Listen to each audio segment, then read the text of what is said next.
பிரியமானவர்களே, நம்ம மக்கள்கிட்ட ஒரு பெரிய விஷயம் என்ன அப்படின்னா, கோயிலில் ஒருவருக்கொருவர் அமைதியை பகிர்ந்து கொள்ளுங்கள் அப்படின்னு சொன்னால் அந்த பக்கத்தில் இருக்கிறவங்களுக்கு தான். கூட யாருக்காவது ஒருத்தவங்களுக்கு சமாதானம் கொடுத்துட்டோம்னா பெரிய பாவமாக போயிடும். அப்படி தானே அன்பானவர்களே? நல்லா யோசிச்சு பாருங்க. நம்முடைய தாயாகிய திரு அவை எவ்வளோ ஒரு அற்புதமான ஒரு செய்தியை நமக்கு அந்த நேரத்தில் சொல்கிறாங்க பாருங்களேன். கடவுள் என்னுடைய உள்ளத்தில் வரப்போகிறார், என்னுடைய இதயத்தில் வரப்போகிறார். அதுக்கு முன்னாடி நான் யார்கிட்டையாவது கோபமாக இருந்துக்கிறேன் அப்படின்னா, யாரோடு பகைமையாக இருக்கிறேன் அப்படின்னா, முதல்ல என் உள்ளத்தில் சமாதானத்தை கொண்டு வரணும், சந்தோஷத்தை கொண்டு வரணும் அப்படின்னு சொல்லிட்டு உடனே நாம் சமாதானம், அங்கே அந்த அமைதி வரணும் அப்படிங்கிறதுக்காக பகிர்ந்து கொள்கிற இடம். பிரியமானவர்களே, நம்முடைய இந்த திருப்பலியில் இருக்கிற ஒவ்வொன்றையும் உணர்ந்து செஞ்சோம்னாலே போதுங்க, ஈஸியாக நாம் மோட்சத்துக்கு போயிடலாம். Praise the Lord. Praise the Lord. Praise the Lord. பிரியமானவர்களே, இன்றைய இந்த வார்த்தைக்குள்ள நம்ம போறதுக்கு முன்னாடி, ஏன் நான் கடவுளோடு இருக்கணும், என்னுடைய கடவுள் எப்படிப்பட்டவர், இவரை நான் எப்படி புரிந்து கொள்ள முடியும் அப்படின்னா, ஒன்றே ஒன்று சுருக்கமாக சொல்ல முடியும். எந்த நிலையில் நான் இருந்தாலும் என்னை வெறுக்காதவர் இயேசு ஒருவரே. Praise the Lord. Praise the Lord. Praise the Lord. Praise the Lord. பிரியமானவர்களே, இதை விட வேற என்னங்க வேணும்? நீங்களும் நானும் இயேசுவை தேடி வருவதற்கு, நம்முடைய கடவுளை தேடி வருவதற்கு வேற என்ன வேணும்? நீங்க எப்படிப்பட்ட நிலையில இருந்தாலும் என்னை வெறுக்காத ஒருத்தர் இந்த உலகத்தில் இருக்கிறார் அப்படின்னா என்னுடைய கடவுள் தான். இன்னைக்கு நம்ம பார்க்கிறோம், நம்முடைய குடும்பங்களில் பயங்கரமான பிரச்சனை. சின்ன வயசுல வரலையும் இது என் தம்பி, நம்ம இன்னைக்கு பார்த்தோம்னா குழந்தைகள்கிட்ட இன்னைக்கு அப்படி விளையாட கூட முடியல நிறைய வீடுகளில். உன்னோட தம்பியை நான் தூக்கிட்டு போயிடுவா அப்படின்னம்னா முன்னாடி குழந்தைகள் அழுகும். குறைந்தது முன்னாடியில் 3 குழந்தை 4 குழந்தை இருக்கும், இன்னைக்கு எல்லா வீட்லையும் ஒரு குழந்தை. இன்னும் கூட பார்த்தோம்னா இன்னைக்கு குழந்தைகள் இல்லை, அதுக்கான மருத்துவ பிரிவுகள் தான் அதிகமாகிட்டே இருக்குது வளர்ந்து வர இந்த உலகத்தில். முன்னாடி பார்த்தோம்னா 10 குழந்தை 12 குழந்தை ஒரு வீட்டில் இருந்தாங்க. நிறைய விஷயங்கள் அவங்களுக்கு சொல்லி கொடுத்து கொண்டே இருந்தார்கள். அன்பார்ந்தவர்களே, அப்படி இருக்கிற பொழுது நம்ம அவங்க அண்ணனுங்க அக்காக்களை எப்படி ஒம்பளுப்போம்? அந்த குழந்தையை தூக்கிக்கிட்டு, இந்த குழந்தைய நாங்கள் எங்கள் வீட்டுக்கு எடுத்துகிட்டு போகிறோம் அப்படிம்போம். உடனே அந்த குழந்தை என்ன பண்ணோம்? விடாது, என் தம்பியை விட மாட்டேன், என்னுடைய தங்கச்சியை விட மாட்டேன் அப்படின்னு சொல்லி அழுவாங்க. இன்னைக்கு அப்படி விளையாட கூட முடியல, இருக்கிறதே ஒரே குழந்தை தான். அன்பார்ந்தவர்களே, ஆனால் அப்படியெல்லாம் வளர்கிற அந்த அண்ணன் தம்பி அக்கா தங்கச்சி ஒரு சின்ன தவறு செஞ்சிட்டாங்க அப்படின்னா அவன் முகத்திலேயே நான் முழிக்க மாட்டேன், அவளாம் ஒரு ஆளா அப்படின்ட்டு விலகி போகிறார்கள். பணம் வச்சிருக்கிறவர்கள் ஏழைகளை கண்டு தூரமா நிற்கிறாங்க. நல்ல பதவியில் இருக்கிறவங்க சாதாரண மனிதர்களிடமிருந்து கொஞ்சம் தூரமாகவே நிற்கிறாங்க. வயசாச்சுன்னா இந்த கிழை தான் சாக மாட்டேங்குது அப்படின்னு சொல்கிறாங்க. ஆனால் எந்த நிலையில் நான் இருந்தாலும் என்னை வெறுக்காதவர் யாரு? இயேசு ஒருவரே. அன்பார்ந்தவர்களே, மோயிசன் பாரவோன் மன்னன்ட்டிருந்து மக்கள் அப்படியே விடுவிச்சு கூட்டிகிட்டு வராருங்க. கூட்டிகிட்டு வருகிற பொழுது அந்த மக்கள் சொல்கிறாங்க, என்னையா நீ ஆளு, நீ என்ன எங்களுக்கு சாப்பாடு தருகிற? அங்கே நாங்கள் உட்கார்ந்து இருந்தோம்னா பார்வோன் மன்னன்ட்ட அப்படியே அந்த கறி சமைக்கிற பானையை சுற்றி உட்காந்து சாப்பிடுவோம். இங்கே எதுவுமே இல்லை, பசியோடு போராடி கொண்டிருக்கின்றோம். அன்பார்ந்தவர்களே, இந்த மனுஷன் வெறுத்து போய் கடவுள்கிட்ட போய் சொல்றாரு, ஆண்டவரே, இந்த மக்களை நானா சுமந்தேன், நானா பெற்றெடுத்தேன், ஏன் இவங்களை வச்சுக்கிட்டு நான் இவ்வளவு வேதனைப்பட வேண்டும், இவ்வளவு கஷ்டப்பட வேண்டும் அப்படின்னு சொல்லி அவர்கள் செய்கிற அந்த தவறை குறித்து கடவுள்கிட்ட போயிட்டு முறையீடு செய்கிறார். இன்னும் நம்ம பார்க்குறோம், நாம ஏதாவது தவறு செஞ்சிட்டோம்னா அங்க போறான் பாரு, ரொம்ப மோசமானவன், அவன் தான் ஜெயிலுக்கு போயிட்டு வந்தான். அவ இருக்கா பாரு, பயங்கரமான திருடி. பிரியமானவர்களே, ஏதோ ஒரு தவறு செய்துட்டோம் அப்படிங்கிறதுனால நம்மை குறித்து மற்றவர்கள் இதையே சொல்லி சொல்லி சொல்லி சொல்லி நம்மை பாவியாக பார்த்து கொண்டே இருக்கிறார்கள். அன்பார்ந்தவர்களே, நமக்கு தெரியும், விவிலியத்தில் ஏராளமான கதைகள் இருக்கிறது, ஏராளமான நிகழ்வுகள் இருக்கிறது. பழைய ஏற்பாட்டில் அப்படி நாம் வாசிக்கிற மிக அற்புதமான கதைகளில் ஒன்று யோபு ஆகமம். இவர் ஒரு பயங்கரமான செல்வந்தராக இருக்கிறார். ஏராளமான கால்நடைகள், நிலம், சொத்து அப்படி பயங்கரமா இருக்குது. கொண்டாடி கொண்டே இருக்கிறார்கள். சாத்தான் என்ன பண்றான்? அவரை ஏழையாக்கிறான், எதுவும் இல்லாதவனாக மாற்றி விடுகிறான், வறியவராக மாற்றி விடுகிறான். அப்படிப்பட்ட நேரத்தில் அவர் அப்படியே குப்பையில் கிடப்பார். அவருடைய மனைவி என்ன சொல்லுவாங்க? இந்த கடவுளை தூக்கி போட்டுட்டு அவரை இகழ்ந்து விட்டு போக வேண்டியது தானே அப்படின்னு சொல்லுவாங்க. பிரியமானவர்களே, பிரியமானவர்களே, நீங்கள் ஏழையா போயிட்டீங்க அப்படின்னா உங்க குடும்பத்தில் இருக்கிறவங்களே உங்களை தூக்கி வீசிடுவாங்க. இன்னைக்கு பல நேரங்களில் பார்க்கிறோம், சைக்கிளில் வரவங்களுக்கு ஒரு மரியாதை, காரில் வரவங்களுக்கு ஒரு மரியாதை.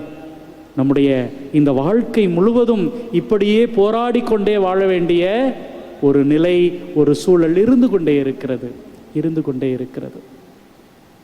இன்னைக்கு எப்படிப்பட்ட பதவியில் நான் இருக்கிறேன்,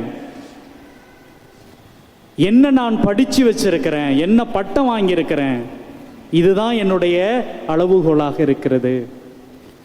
நான் ஒரு நல்ல பதவியில் இருக்கிற பொழுது என்னை பார்த்து வணக்கம் போடுறாங்க, எனக்கு பின்னாடி திட்டுவாங்க, அது அடுத்த பிரச்சனை. ஆனால் நான் ஒரு பதவியில் இருக்கிற பொழுது என்னை ஆராதிக்கிறார்கள், என்னை கொண்டாடுகிறார்கள். நான் ஒரு சாதாரண மனிதனாக இருக்கிற பொழுது அவன் கிடக்கிறான் வெறும் பையன், கடந்து போய் விடுகிறார்கள். அவன் என்ன படிச்சிருக்கிறான் தெரியுமா? அவன் எத்தனை டாக்டரேட் வாங்கியிருக்கிறான் தெரியுமா? இதுதான் ஒரு மனிதனுடைய அளவுகோலாக இருக்கிறது. பிரியமானவர்களே, பிரியமானவர்களே, ஆனால் என்னுடைய கடவுள் அப்படி அல்ல. பிரியமானவர்களே, நீங்களும் நானும் கடவுள் மேல வச்சிருக்கிறது அன்பு. இந்த உலக மக்கள் மீது வைத்திருக்கிறது அன்பு. நீங்களும் நானும் நம்முடைய குழந்தைகள் மீது, பெற்றோர்கள் மீது, நண்பர்கள் மீது வைத்திருப்பது வெறுமனே அன்பு. அதனால தான் ஒரு குறிப்பிட்ட காலத்துக்கு அப்புறம் அது கசந்து போகிறது, அது வெறுப்பாக மாறிவிடுகிறது. ஆனால் கடவுள் நம் மீது வைத்திருப்பது பேரன்பு. Price the Lord, praise the Lord. ஆம் பிரியமானவர்களே, அந்த பேரன்பு கொண்டவரை இன்னைக்கு நாம தேடி ஓடி நாடி வந்திருக்கிறோங்க. நீங்கள் எப்படிப்பட்ட நிலையில் இருந்தாலும், நீங்கள் எந்த நிலையில் இருக்கிறீர்களோ அதே நிலையில் உங்களை ஏற்றுக்கொள்வதற்கு, உங்கள் மீது பேரன்பு கொள்வதற்கு நம்முடைய கடவுள் இருக்கிறார், நம்மை அன்பு செய்தவர் இருக்கிறார். அன்பார்ந்தவர்களே, யோவான் நற்செய்தி முதல் அதிகாரம், அதில் 35 முதல் உள்ள வசனங்களை நான் வாசிக்கிறேன். மறுநாள் யோவான் தம் சீடர் 2 மீண்டும் அங்கு நின்று கொண்டிருந்தார். இயேசு அப்பக்கம் நடந்து சென்று கொண்டிருந்தார். யோவான் அவரை கூர்ந்து பார்த்து, இதோ கடவுளின் ஆட்டுக்குட்டி என்றார். அந்த சீடர் 2 அவர் சொன்னதை கேட்டு இயேசுவை பின்தொடர்ந்தனர். இயேசு திரும்பி பார்த்து அவர்கள் தம்மை பின்தொடர்வதைக் கண்டு, என்ன தேடுகிறீர்கள் என்று அவர்களிடம் கேட்டார். அவர்கள், ரபி, நீர் எங்கே தங்கியிருக்கிறீர் என்று கேட்டார்கள். அவர் அவர்களிடம், வந்து பாருங்கள் என்றார். அவர்களும் சென்று அவர் தங்கியிருந்த இடத்தை பார்த்தார்கள்.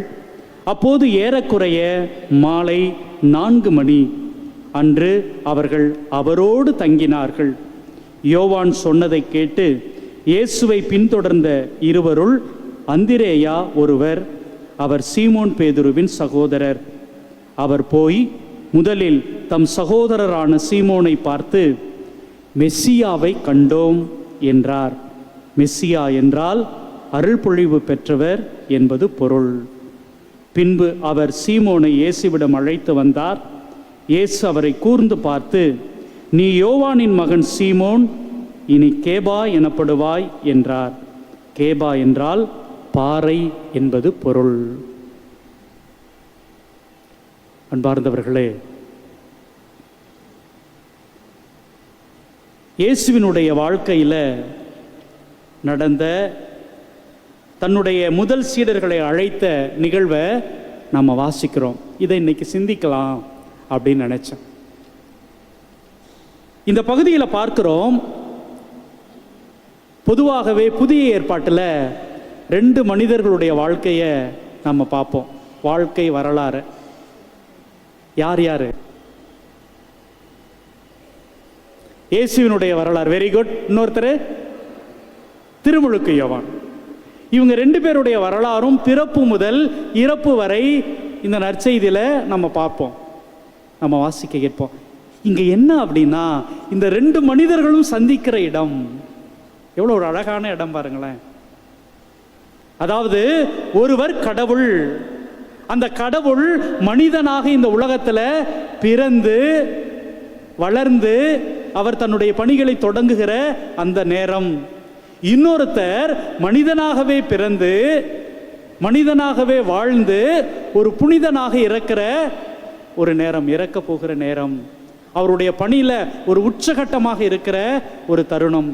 இப்போ இந்த 2 பேரும் மீட் பண்ணுறாங்க. எவ்வளோ அழகான இடம் பாருங்களேன். நம்ம சொல்லுவோம்ல சினிமாவில், அந்த 2 கேரக்டரும் சந்திக்கிறது செமையாக இருக்கும் அப்படின்ட்டு. அப்படிப்பட்ட ஒரு சீன் தான் இங்கே. இப்போ இந்த யோவான் எப்படி அப்படின்னா, அதுக்கு முந்தின பகுதியில் பார்த்தோம்னா, இயேசு தம்மிடம் வருவதை கண்ட யோவான், இதோ கடவுளுடைய ஆட்டுக்குட்டி, இவரே உலகத்தின் பாவத்தை போக்குகிறவர் அப்படின்னு சொல்லிட்டு அதுக்கப்புறம் அவர் சொல்வார் பாருங்க, இவர் யார் என்று எனக்கு தெரியாதிருந்தது, ஆனால் இஸ்ரேல் மக்களுக்கு இவரை வெளிப்படுத்தும் பொருட்டே நான் வந்துள்ளேன். எப்படிப்பட்ட ஒரு கன்ஃபெஷன் பாருங்க. இவரை சொல்றதுக்காக தான் நான் வந்திருக்கிறேன், ஆனா எனக்கு தெரியாதிருந்தது, எனக்கு தெரியாம இருந்தது. பிரியமானவர்களே, இங்க ஒண்ணு நல்லா நம்ம தெரிந்து கொள்ளணும். ஐயோ, எனக்கு கடவுளை பத்தி இது தெரியலையே, என் ஏசப்பாவை பத்தி இது எனக்கு தெரியலையே, மாதாவை பத்தி இது தெரியலையே, தோமையாரை பத்தி எனக்கு தெரியலையே. பிரச்சனை இல்லைங்க. இயேசுவை பற்றி முன்னறிவிக்க வந்த திருமுழுக்கு யோவானுக்கு கூட அவரை பற்றி தெரியாதிருந்ததுன்னு அவரே சொல்லுகிறார். இங்க என்ன ஒன்றை நான் புரிந்து கொள்ள வேண்டும் என்றால், கடவுள் உங்களை பயன்படுத்தணும்னு முடிவு பண்ணிட்டார்னா எந்த நேரத்தில் வேண்டுமானாலும் எப்படி வேண்டுமானாலும் உங்களுக்கு அதை தெரியப்படுத்துவார், உணர்த்துவார். Praise the Lord, praise the Lord. பிரியமானவர்களை, இன்னைக்கு நம்ம பார்க்கிறோம், கடவுள்கிட்ட நிறைய மனிதர்கள் வரதே இல்லை, அவர்கள் கண்டுகொள்வதே இல்லை. அவங்கவுங்க வாழ்க்கையில் போயிட்டு இருக்காங்க. ஏதோ ஒரு சூழல்ல கடவுள் என்ன பண்றாரு, டே இங்க வா அப்படின்னு கூப்பிட்டு அவருக்கு பக்கத்தில் நிறுத்தி, நீதான் என்னை பற்றி பேச வேண்டும் அப்படின்னு சொல்லுகிற பொழுது, பிரியமானவர்களே, அவருடைய வாழ்க்கை வேறாக மாறிவிடுகிறது. இப்ப பிரச்சனை அவரை எனக்கு தெரியலையேங்கிறது இல்லை, ஆனால் இதை எனக்கு கடவுள் உணர்த்துவார் என்பதை நான் புரிந்து கொள்ளாமல் அறிந்து கொள்ளாமல் இருக்கிறது தாங்க. அன்பார்ந்தவர்களே, அங்க என்ன நடக்குது அப்படின்னா, இவரை வெளிப்படும் பொருத்தே நான் வந்துள்ளேன், நான் தண்ணீரால் திருமுழுக்கும் கொடுத்து வருகிறேன் அப்படின்னு சொன்னவர் முதல்ல எதை பார்க்கிறார் அப்படின்னா, தூயாவி புறாவை போல வானிலிருந்து இறங்கி இவர் மீது இருந்ததை கண்டேன். இவர் யார் என்று எனக்கு தெரியாதிருந்தது, ஆனால் தண்ணீரால் திருமுழுக்கு கொடுக்கும்படி என்னை அனுப்பினவர், தூய ஆவி இறங்கி யார் மீது இருப்பதை காண்பீரோ அவரே தூய ஆவியால் திருமுழுக்கு கொடுப்பவர் என்று என்னிடம் சொல்லி இருந்தார். நானும் கண்டேன், இவர் இறைமகன் என்றும் சான்று பகர்கிறேன். அப்ப என்ன அப்படின்னா, இந்த திருமுழுக்கு யோவான் ஒன்றை காணுகிறார், பார்க்கிறார். பார்க்கிறவர்கள் என்ன பண்றாங்க? அதை குறித்து சான்று பகர்கிறாங்க. முதல் ஸ்டெப் இதுதாங்க. யார் பார்க்குறாங்களோ அவங்க சான்று பகர்கிறாங்க. அன்பார்ந்தவர்களே, நாங்கள் இந்த நம்பிக்கை மறுமலர்ச்சி பயணத்தில் வெவ்வேறு இடங்களுக்கு எங்களுடைய வாகனத்தில் அப்படி பல வகையில் பயணம் செய்து கொண்டிருப்போம். ஒரு முறை ஒரு திருவிழாவுக்கு போயிருக்கிறோம். மறுநாள் எங்களுடைய மறையுறை, ஒரு 2 நாட்கள். ஏராளமான மக்கள் அங்கே உறங்கி கொண்டிருக்கிறார்கள். வேறு வழியே இல்லை. அந்த கேட்டுக்கு பக்கத்தில் நிறைய பேர் துண்டை விரித்து பாய் விரித்து போட்டு படுத்து உறங்கி கொண்டிருக்கிறார்கள். வேறு வழி இல்லாததுனால நாங்கள் அவங்கள எழுப்பி உள்ளே நுழைந்து போய் கொண்டிருக்கிறோம். அவங்க அவசரப்பட்டு எழுந்து லைட் வெளிச்சத்தில் எழுந்து நிற்கிறார்கள். அப்படி வாகனத்தை எங்களுடைய ஓட்டுநர் நகர்த்தி போய் கொண்டே இருக்கிறார். உடனே நான் அந்த கோவிலோட சாதாரண கோவில், ஆனால் அங்கே நிறைய மக்கள் காத்து கொண்டு இருக்கிறாங்க. உடனே அப்பொழுது நான் ஒரு அம்மாட்ட போயிட்டு, அம்மா எதுக்குமா இங்கே வந்து இவ்வளோ பேர் உக்காந்துருக்கிறீங்க அப்படின்னு. அந்த அம்மா தூக்கம்லாம் அப்படியே போயிட்டு, என்ன தம்பி இப்படி கேட்டுட்டீங்க, இந்த சாமியை பற்றி உங்களுக்கு தெரியுமா? உடனே நான் சரி என்ன தான் சொல்கிறாங்கன்னு தெரியலம்மா சொல்லுங்கள். நான் ஒரு இந்து மதம், ஆனால் இங்கே வந்து நான் வேண்டிக்கிட்டது எல்லாமே எனக்கு கிடைச்சிருக்குது. நான் இன்னைக்கு கோவிலுக்கு 5 பேரை டிக்கெட் போட்டு கூட்டிகிட்டு வந்திருக்கிறேன். இங்கே வா, உனக்கு இது கிடைக்கும், இது நடக்கும் அப்படின்னு நான் கூட்டிகிட்டு வந்திருக்கிறேன் என்று சொல்லிய பொழுது, பிரியமானவர்களே, அந்த தாயினுடைய அந்த நம்பிக்கை எனக்கு அப்படிப்பட்ட ஒரு உற்சாகத்தை கொடுத்தது. அப்போ என்ன அப்படின்னா, அந்த அம்மா எங்கேயோ கேள்விப்பட்டிருக்குது, இந்த கோயிலுக்கு போனால் கடவுள்கிட்ட வேண்டிக்கிட்டா கிடைக்கும் அப்படின்னு. அந்த அம்மா தன்னுடைய மதத்தை பற்றியோ தன்னுடைய நிலையை பற்றியோ கவலைப்படலை. கடவுள் எனக்கு கொடுப்பார், கடவுளுக்கு எந்த சடங்கும் தேவையில்லை, எந்த சம்பிரதாயம் தேவையில்லை அப்படின்னு நம்பி அந்த அம்மா வந்து கடவுள்கிட்ட கேட்குறாங்க. எல்லாத்தையும் கிடைக்குது. கிடைச்சதோடு நின்று விடாமல், பிரியமானவர்களே, இன்னும் 4-5 பேரையும் கூட்டிக்கிட்டு வந்து என்னிடமும் அவ்வளவு ஆர்வத்தோடு சான்று பகர்கிறார்கள் என்றால் அவங்க எந்த அளவுக்கு நம்பிக்கையோடு இருந்திருக்க வேண்டும். பிரியமானவர்களே, அப்போ அந்த ஒரு நிகழ்வு ஏன் என்னுடைய வாழ்க்கையில நடக்கல? நான் வந்து பார்க்கல, நான் போய் பார்க்கல. என்னுடைய கடவுளுக்கு அருகாமையில இருக்க வேண்டும் அப்படிங்கிற ஒரு உணர்வு எனக்கு இல்லாமலே போய்கொண்டிருக்கிறது, இல்லாமலே போய்கொண்டிருக்கிறது. ஏதேதோ காரணம் சொல்றோம். என்னென்ன காரணம் சொல்றோம்? என்ன, இங்க இருந்து கோயிலில் போய் வேண்டிக்கிட்டா தான் கடவுளா? கடவுள் தான் தூண்லேயே இருக்கிறார், துரும்புல இருக்கிறாரு, நான் வீட்டிலேயே உட்காந்துக்கிறேன். ஃபாதர், நான் மாதா டிவி மாசு எப்பொழுதுமே என்னுடைய ஃபோன்லேயே பார்த்துருவேன் ஃபாதர். பிரியமானவர்களே, நல்லா ஞாபகம் வைத்துக் கொள்ளுங்கள், நம்முடைய ஃபாதரும் கூட வந்திருக்கிறாங்க. மாதா டிவி ஒருவரையும் ஒரு நாளும் நீங்கள் டிவிலேயே திருப்பலி பாருங்கள் என்று சொல்வது கிடையாது. இயலாதவர்கள், முடியாதவர்கள் அதில் நீங்கள் பங்கேற்கலாம். ஆனால் ஒரு நல்ல திருப்பலி என்பது ஆலயத்திற்கு போய் திவ்ய நற்கருணையை நேரடியாக பார்த்து ஆசீர்வாதம் பெறுவதுதான். வந்து பார்க்கணும். என்னுடைய கடவுளுக்காக எதையோ இந்த உலகத்தில் தேடி தேடி தேடி போய்கொண்டிருக்கிற நான் என்னுடைய கடவுளை தேடி நாம் போகணும். பிரியமானவர்களே, திருமுழுக்கு யோவான் தான் எப்படிப்பட்ட பணியை செய்ய போகிறோம், எப்படிப்பட்ட மனிதனை பற்றி பேச போகிறோம் என்கிற ஒரு தேடல் அவருக்குள் இருக்கிற பொழுதுதான் கடவுளே அவரை தேடி வருகிறார், திருமுழுக்கு பெறுகிறார். பிரியமானவர்களே, நாம பார்க்கிறோம், திருமுழுக்கு யோவான் அங்கே என்ன சொல்றாரு? இவர் இறைமகன் என்று சான்று பகர்கிறேன். ரொம்ப அற்புதமா விவிலியத்தில் சொல்லப்படுகிறது. திருமுழுக்கு யோவான் இயேசுவை குறித்து சொல்லுகிற பொழுது இவர் இறைமகன், இவர் கடவுளுடைய மகன் அப்படின்னு சொல்றார். ஆனா மறுநாள் யோவான் தம் சீடர்கள் இருவருடன் அங்கு நின்று கொண்டிருக்கிறார். அந்த பக்கம் இயேசு நடந்து போய்கிட்டு இருக்கும் பொழுது யோவான் அவரை கூர்ந்து பார்த்து, இறைமகன்னு சொன்னவர் இப்ப அவரை கூர்ந்து பார்த்து என்ன சொல்றாரு? இதோ கடவுளின் ஆட்டுக்குட்டி. நான் கடவுளுடைய இறைமகன் அப்படின்னு சான்று பகர்கிறேன் அப்படின்னு சொன்னவர் இப்ப என்னங்க சொல்றாரு? கடவுளின், அது என்னங்க கடவுளோட ஆட்டுக்குட்டி? எல்லா ஆட்டுக்குட்டியுமே பிரியாணி போட்டால் அதே டேஸ்ட்டு தான். அது என்ன கடவுளோட ஆட்டுக்குட்டி? அது கொஞ்சம் ருசி அதிகமாக இருக்குமா? ஆமாம், சுவைத்து பாருங்கள். பிரியமானவர்களே, இந்த கடவுளின் ஆட்டுக்குட்டி அப்படிங்கிறது நமக்கு தெரியும். நம்ம ஒவ்வொரு திருப்பலியிலும் குருவானவர் அந்த கடவுளுடைய திருவுடலை எடுத்து உயர்த்தி பிடித்து அப்படியே கம்பீரமாக சொல்லுவாங்க, இதோ இறைவனின் செம்மறி, இதோ கடவுளுடைய ஆட்டுக்குட்டி, இவரே உலகின் பாவங்களை போக்குகிறவர், இந்த விருந்துக்கு அழைக்கப்பட்டிருக்கிறவர்கள் பேறு பெற்றவர்கள். நான் தொடக்கத்தில் சொன்னேன், திருப்பலியில் நம்ம உச்சரிக்கிற ஒவ்வொரு வார்த்தையும் அவ்வளவு அற்புதமானது அப்படின்னு. ஏங்க கடவுளுடைய இதோ கடவுள் அப்படின்னு சொல்லாம ஏன் கடவுளினுடைய ஆட்டுக்குட்டி, கடவுளுடைய செம்மறி அப்படின்னு நாம சொல்லணும்? பிரியமானவர்களே, நம்ம பார்க்கிறோம் பழைய ஏற்பாட்டில் என்ன நடக்குது.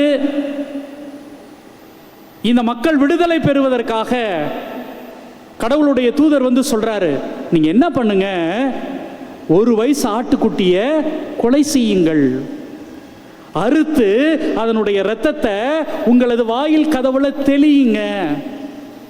அப்படி எந்த வீட்டினுடைய வாயில் கதவுல ஆட்டுக்குட்டியினுடைய இரத்தம் தெளிக்கப்பட்டு இருக்கிறதோ அந்த வீடு தவிர மற்ற வீட்டில் இருக்கிற எல்லோரும் கொலை செய்யப்பட்டார்கள். அப்ப நான் கொலை செய்யப்படாமல் இருப்பதற்கு அங்க என்னங்க நடந்துச்சு? ஒரு ஆட்டுக்குட்டி கொலை செய்யப்பட்டது. அது ஒரு இடம் பார்க்கிறோம். இன்னொரு இடத்துல பழைய ஏற்பாட்டில் என்ன நடக்கும் அப்படின்னா, பாவம் செய்கிறவர்கள், தவறு செய்கிறவர்கள் எல்லாரும் ஒன்று கூடி ஒரு ஆட்டுக்குட்டி மேலே கையை வைப்பாங்க. அப்படி கையை வச்ச உடனே அந்த ஆட்டுக்குட்டியை ஒன்று அங்கேயே வெட்டி பலியிடுவார்கள், இல்லை அப்படின்னா காட்டுக்குள்ளே அடித்து துரத்தி விடுவாங்க. ஏதாவது மிருகங்கள் அதை வேட்டையாடி சாப்பிடும், இல்லை காட்டுக்குள்ளே அது இறந்து போகும். என்ன ஒரு நம்பிக்கை அப்படின்னா, எங்களுடைய பாவங்களை எல்லாம் சுமந்து கொண்டு இந்த ஆட்டுக்குட்டி எனக்காக செத்துருச்சு, எனக்காக இறந்துருச்சு அப்படிங்கிறது தான் இவர்களுடைய நம்பிக்கையாக இருந்தது. பிரியமானவர்களே, இதை தான் நம்முடைய ஆண்டவர் இயேசு கிறிஸ்து என்ன பண்றாருங்க? மொத்தமாக மாத்துறாரு, புரட்டி போடுறாரு. இவ்வளவு நாள் உங்களை விடுவிப்பதற்காக ஒரு ஆட்டுக்குட்டியை கொலை செய்தீர்கள், அதை கொண்டாடுவதற்காக ஒரு ஆட்டுக்குட்டியை கொன்னீங்க. இவ்வளவு நாள் உங்களுக்கு பாவங்களிலிருந்து விடுதலை பெறுவதற்காக, நீங்க மீட்க பெறுவதற்காக என்ன பண்ணீங்க? ஒரு ஆட்டுக்குட்டியை அழித்தீர்கள், கொன்றீர்கள், அதை காட்டுக்குள்ள அடிச்சு துரத்துனீங்க, பலியிட்டீங்க. இனிமேல் உங்களுக்காக, உங்களை மீட்பதற்காக, உங்களை பாவங்களிலிருந்து விடுவிப்பதற்காக சாகிறதுக்கு, இறப்பதற்கு நான் தயாராக இருக்கிறேன். Price the Lord, praise the Lord, praise the Lord. பிரியமானவர்களே, ஆட்டுக்குட்டி என்பது, ஒரு செம்மறி என்பது இப்படி அடங்கி இருக்குதுங்க. இன்னைக்கு நம்ம பார்க்குறோம், சிந்திச்சோம்.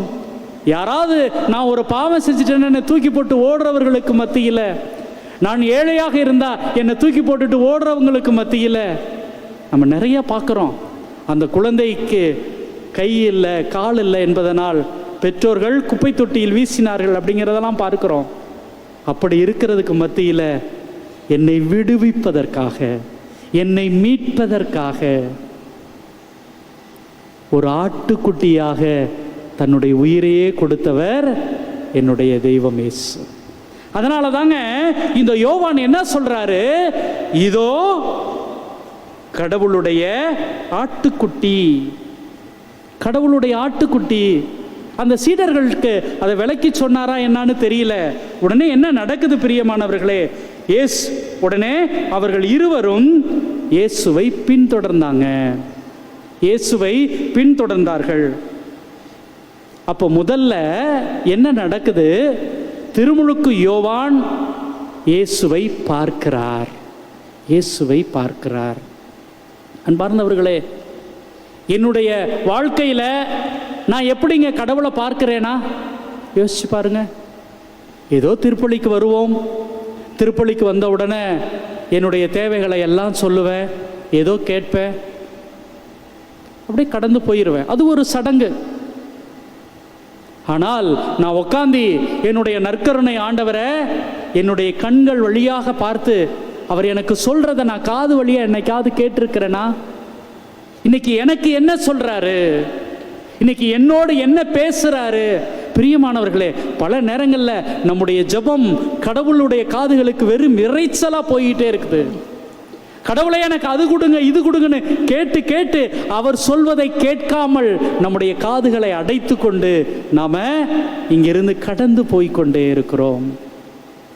இங்கே திருமுழுக்கு யோவான் கடவுளை பார்த்தாரு, அவரிடமிருந்து புரிந்து கொண்டார், உணர்ந்து கொண்டார்.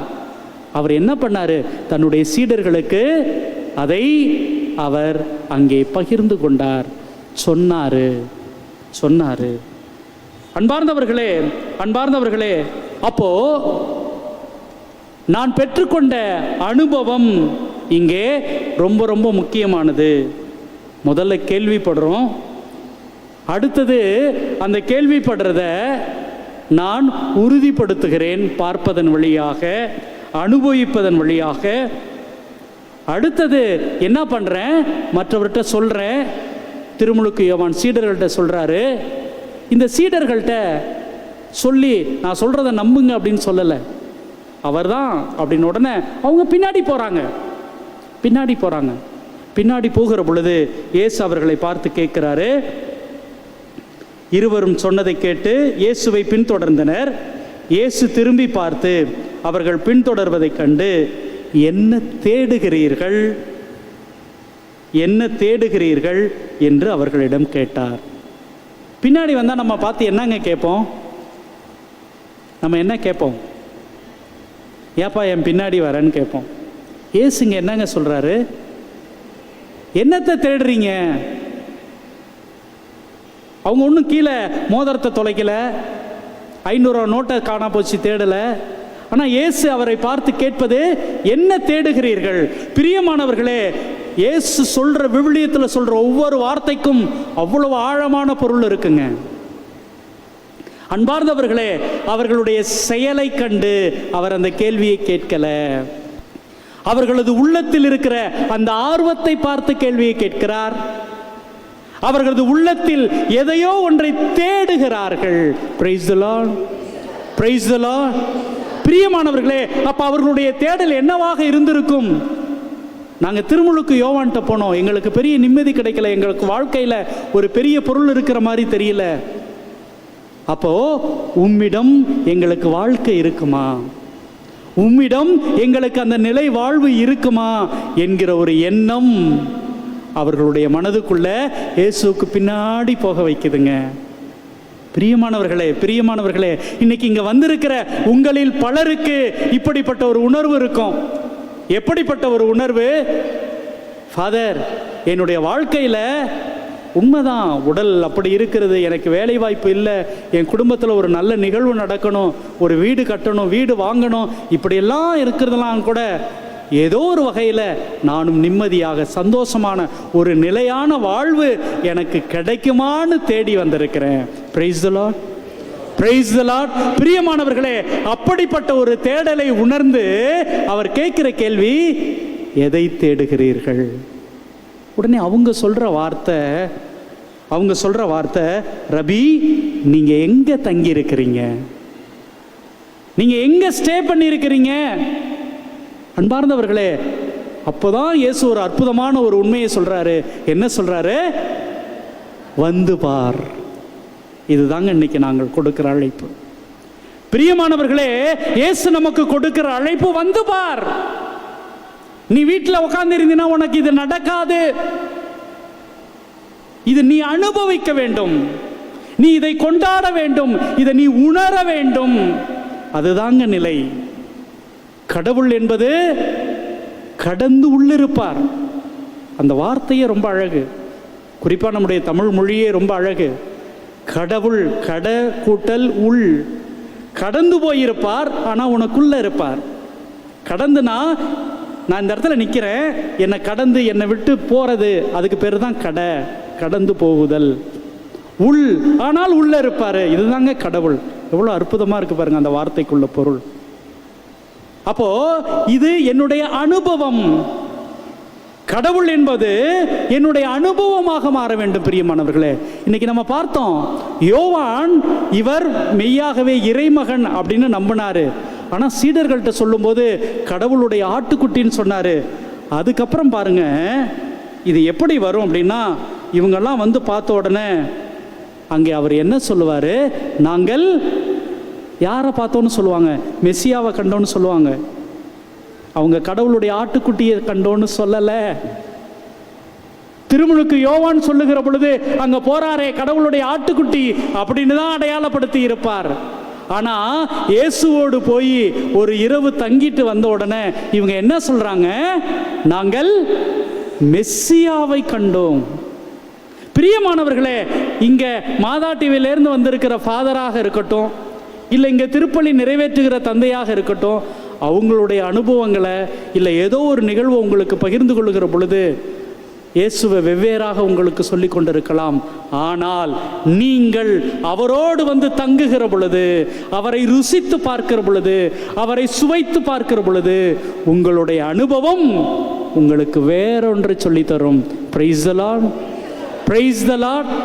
அப்ப அந்த அனுபவம் எனக்கு கிடைக்கணும் அப்படின்னா, அந்த அனுபவத்தை நான் பெற்றுக்கொள்ள வேண்டும், நான் சுவைக்க வேண்டும் என்றால் நான் என்னங்க பண்ணணும், நான் என்ன பண்ணணும், கடவுளோடு தங்க வேண்டும்.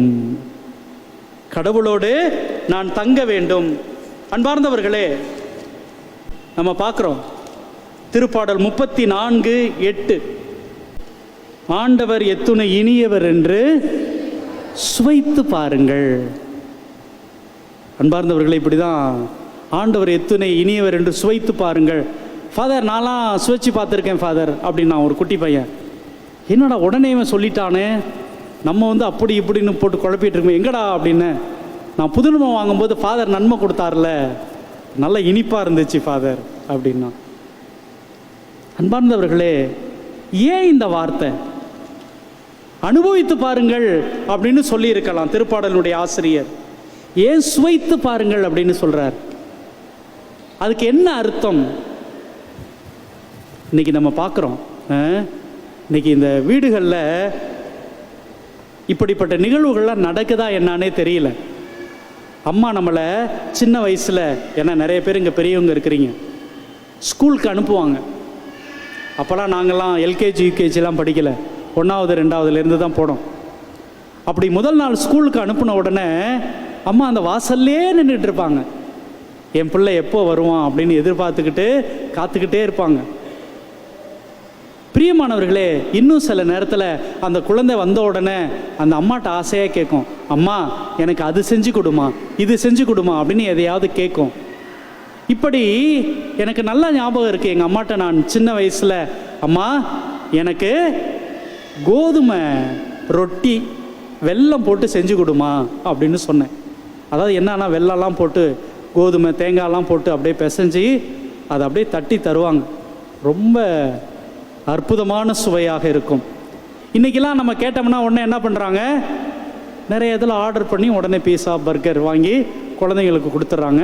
இல்லை ஸ்நாக்ஸ் ஏதாவது வாங்கி கொடுத்துட்டு குழந்தைங்களுக்கு ஸ்கூலுக்கு போகும்போதே இன்றைக்கெல்லாம் ஸ்நாக்ஸ் கொடுத்து அனுப்புகிறாங்க. இதெல்லாம் நம்ம பார்க்குறோம். ஆனால் அப்போது அப்படி இல்லை. நம்ம என்னைக்காவது கேட்போம், அம்மா என்ன பண்ணுவாங்க, எங்கள் அம்மாலாம் வயல் வேலைக்கு போவாங்க, மற்ற இடங்களுக்கெல்லாம் போவாங்க. எப்பொழுதாவது ஒரு சில நேரத்தில் வீட்டில் இருக்கும்போது நாங்கள் ஸ்கூலுக்கு போயிட்டு வரும்போது இதெல்லாம் எங்களுக்கு செஞ்சு கொடுப்பாங்க. அன்பார்ந்தவர்களே, அப்படி ஒரு முறை எங்கள் அம்மா என்ன பண்ணுறாங்க, நான் ஸ்கூலுக்கு போயிட்டு திரும்புகிற நேரத்தில் எனக்காக ஒரு ரொட்டி செய்கிறாங்க. ரொட்டி செஞ்சுட்டு அந்த 4-4:30 மணிக்கு எனக்காக வாசலில் காத்து கொண்டே இருக்கிறார்கள். நான் ஓடின உடனே என்ன பண்ணியிருப்பாங்க, என்னை தூக்கி என்னை வச்சுக்கிட்டு, அம்மா உனக்காக என்ன செஞ்சுருக்கேன் தெரியுமா அப்படிம்பாங்க. கேட்கும் பொழுதே நமக்கு மகிழ்ச்சியாக இருக்கும். என்னம்மா செஞ்சுருக்கீங்க? உனக்காக ரொட்டி செஞ்சுருக்கிறேன்ப்பா. அப்படியா? மகிழ்ச்சியாயிருவோம், சந்தோஷமாயிருவோம்.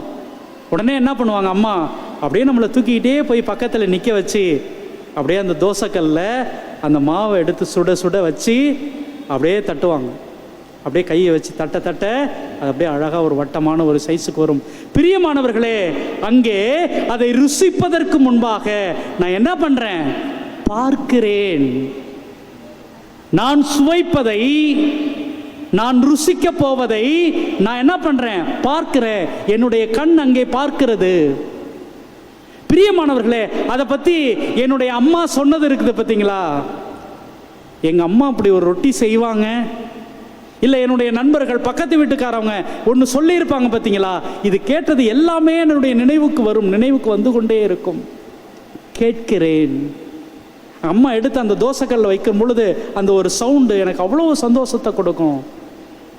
பிரியமானவர்கள், இப்போ என்ன பண்ணுவாங்க?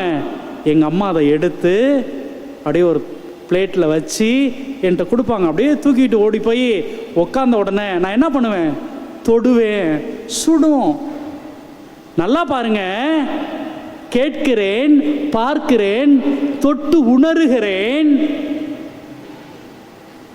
இதுக்கிடையில் அந்த தேங்காய் ஸ்மெல்லு, இன்னும் அம்மா போட்டிருக்கிற நெய், இந்த ஸ்மெல்லாம் நான் முகந்து பார்க்கிறேன்.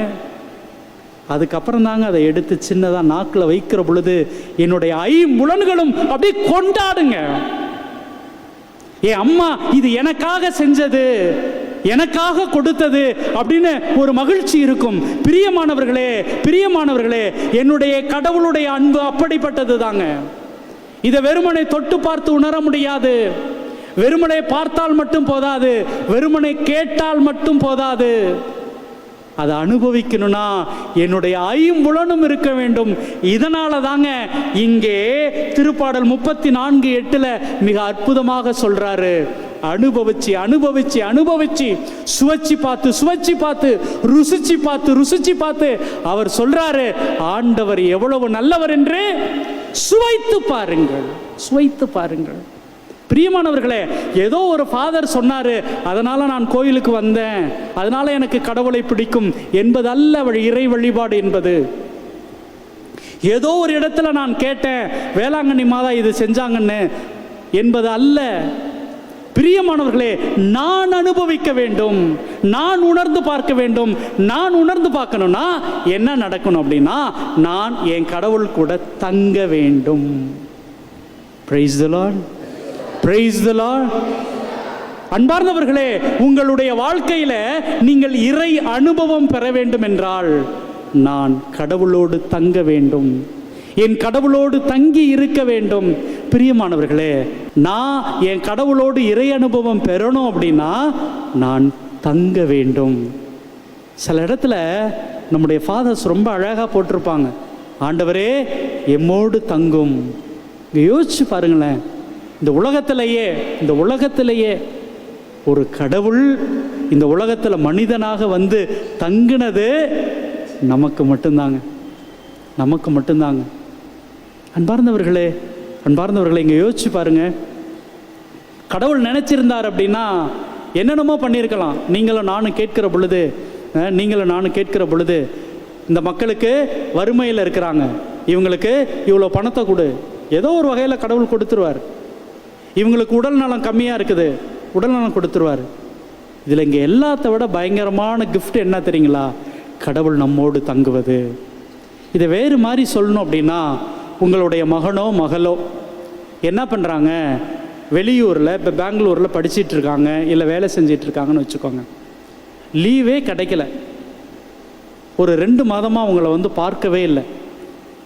இப்போ வந்து ஏதோ ஆஃபீஸ் வேலையா இல்லை அவங்களுடைய கல்லூரி வேலையா சென்னைக்கு ஒரு இடத்துக்கு வராங்க. சென்னைக்கு வருகிற பொழுது அவங்க ஃபோனில் அவங்கள தொடர்பு கொண்டு சொல்கிறாங்க, அம்மா அப்பா இது போல் நான் இந்த இடத்துக்கு வரேன், இந்த இடத்துக்கு நாங்கள் என்னுடைய நண்பர்களோடு வரோம், ஆனால் உங்களை வீட்டில் வந்து என்னால் சந்திக்க முடியுமா என்னான்னு தெரியல. நான் என்ன பண்ண போகிறேன், உங்களுக்கு அப்பாவுக்கு ஒரு நல்ல ட்ரெஸ் வாங்கி, உங்களுக்கு ஒரு புடவை, அப்பாவுக்கு நல்ல ஒரு பேண்ட் ஷர்ட் வாங்கி நான் அங்கேருந்து அனுப்பி விடுறேன். அது வேணுமா? இல்லை ஒரு டாக்ஸி புக் பண்ணி ஒரு மணி நேரத்தில் ஓடி வந்து உங்களை பார்த்துட்டு போட்டுமா? ஒன்று டாக்ஸி புக் பண்ணி வரணும், இல்லை உங்களுக்கு gift வாங்கி கொடுக்கணும். என்கிட்ட பணம் கொஞ்சம் தான் இருக்குது, என்ன செய்யணும் அப்படின்னு கேட்டால் என்ன சொல்லுவீங்க? எப்படி? புடவை முக்கியமா, டாக்ஸியில் வந்து பிள்ளைய பார்க்கறது முக்கியமா? பிரியமானவர்களே, இங்கே நல்லா யோசிச்சு பாருங்க. நீங்கள் மட்டும் உங்கள் பிள்ளைய பார்க்கணுன்னு ஆசைப்படுறீங்க, உங்கள் பிள்ளை கூட டைம் ஸ்பெண்ட் பண்ணணுன்னு ஆசைப்படுறீங்க. நம்முடைய கடவுளுக்கு இருக்காதா? எப்போ பார்த்தாலும் ஆலயங்களுக்கு வருகிற பொழுது எனக்கு தேவையானதை மட்டுமே நான் கேட்குறேன், எனக்கு அது வேண்டும் இது வேண்டும் என்று கடவுளிடம் என்னுடைய கோரிக்கைகளை மட்டும் அடுக்கிட்டு இருக்கிறேன். ஆனால் அவர் கூட தங்கி இருக்கிறதுக்கு நான் விரும்புகிறதே இல்லை.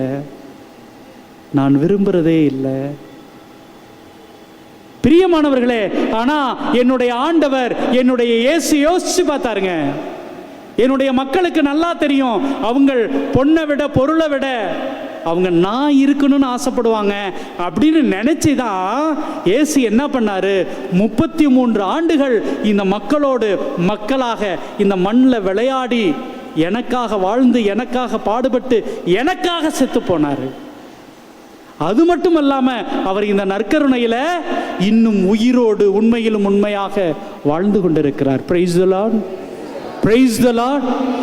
பிரியமானவர்களே, அவரை அனுபவிக்க, அவரை கொண்டாட நான் இங்க வரேன்.